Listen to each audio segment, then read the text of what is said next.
రుధిరపాతం వినా పాప విమోచనం నభవతి అన్నారు. అనగా రక్తము చెందింపకుండా పాపక్షమాపణ కలుగుదని ఈ శ్లోకము యొక్క భావం. ఏ రక్తం? గురుల, కూడల, కొంగల, కోళ్ల, కుక్కల, ఎడ్ల, మేకల రక్తమా? కాదు. ఆ రక్తం వల్ల పాపం పోదు, పాపము నుండి మనకు విడుదల కలగదు ఆ రక్తం వల్ల.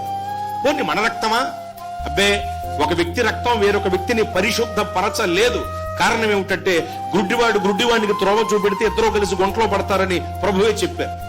మరి ఏ రక్తం? పవిత్రమైన, నిర్దోషమైన, నిష్కలంకమైన రక్తమై ఉండాలి.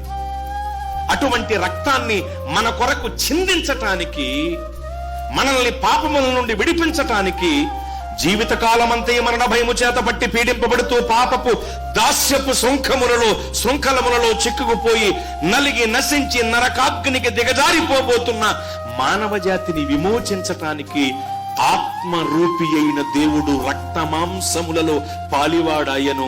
ఆయన రక్తమాంసములలో పాలివాడగుటయే క్రిస్మస్ పండుగకు ఆధారం.